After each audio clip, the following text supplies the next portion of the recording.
salam sejahtera untuk kita semua. Perkenalkan, nama saya Isa Maulana. Kali ini saya akan menjelaskan tentang resume kesiapsiagaan bela negara. Agenda 1, modul pelajaran ketiga.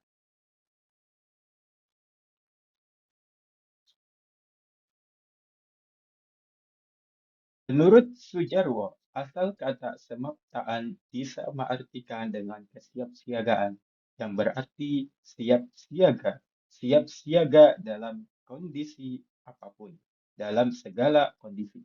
Adapun bela, menurut Kamus Besar Bahasa Indonesia, bela berasal dari kata bela yang artinya menjaga baik-baik, memelihara, merawat, menolong, serta melepaskan dari bahaya. Adapun negara, menurut Profesor R. Joko Sutono, negara adalah suatu organisasi manusia atau kumpulan manusia yang berada di bawah suatu pemerintahan yang sama. Dari pengertian tersebut, dapat kita ambil kesimpulan bahwa bela negara adalah perbuatan sikap, tekad, dan perilaku warga negara yang dilakukan secara ikhlas, sadar, dan disertai kerelaan berkorban sepenuh jiwa raga yang dilandasi oleh kecintaan terhadap negara Kesatuan Republik Indonesia berdasarkan Pancasila dan Undang-Undang Dasar Negara Republik Indonesia tahun 1945 untuk menjaga, merawat, dan menjamin kelangsungan hidup berbangsa dan bernegara. Adapun landasan hukum yang menjelaskan tentang bela negara adalah Undang-Undang Dasar 1945 pasal 27 ayat ketiga yang menyatakan bahwa semua warga negara berhak dan wajib ikut serta dalam upaya pembelaan negara, serta pasal 30 ayat 1.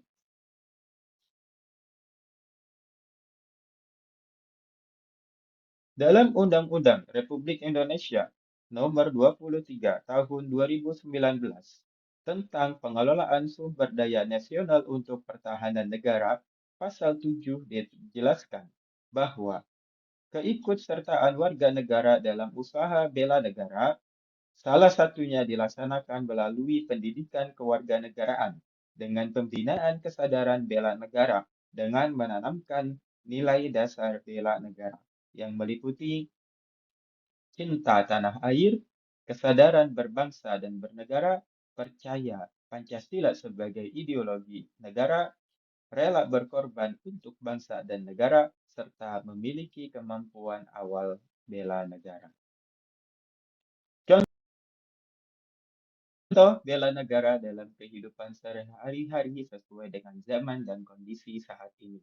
Yang pertama adalah menciptakan suasana rukun, damai di dalam keluarga, membentuk keluarga yang sadar hukum, meningkatkan iman dan takwa dan ilmu pengetahuan serta teknologi, kesadaran untuk menaati tata tertib pelatihan, membayar pajak tepat waktu, dan menjaga keamanan kampung secara bersama-sama. Pelajaran selanjutnya dari kesiapsiagaan bela negara adalah pengetahuan awal bela negara. Salah satu nilai-nilai dasar bela negara adalah memiliki kemampuan awal bela negara, baik secara fisik maupun non-fisik, yang meliputi kesehatan jasmani dan mental, etika, etiket, dan moral, kesiapsiagaan jasmani dan mental, serta kearifan lokal. Pelajaran Pelajaran yang selanjutnya adalah tata tempat atau presence. Berdasarkan pasal 1 ayat 7 Peraturan Pemerintah Nomor 62 Tahun 1990, definisi tata tempat adalah aturan mengenai urutan tempat bagi pejabat negara, pejabat pemerintah, dan tokoh masyarakat tertentu dalam acara kenegaraan atau acara resmi. Orang yang berhak mendapat tata urutan yang pertama adalah mereka yang mempunyai jabatan tertinggi yang bersangkutan mendapatkan urutan paling depan atau paling mendahului. Berikut contoh gambar dari peraturan tata tempat yang disediakan oleh Bahan Ajar Sandra Erawanto tahun 2015. Gambar pertama adalah Contoh pengaturan tata tempat posisi berdiri dan berjabat tangan maupun bila tidak berjabat tangan. Yang kedua adalah contoh pengaturan tempat posisi duduk sesuai dengan bahan ajar Sandra Erawanto tahun 2015, serta gambar yang terakhir, contoh gambar yang ketiga, contoh pengaturan tata tempat posisi duduk pertemuan tatap muka berdasarkan bahan ajar Sandra Erawanto tahun 2015. Dan yang dapat saya sampaikan, terima kasih. Wassalamualaikum warahmatullahi wabarakatuh.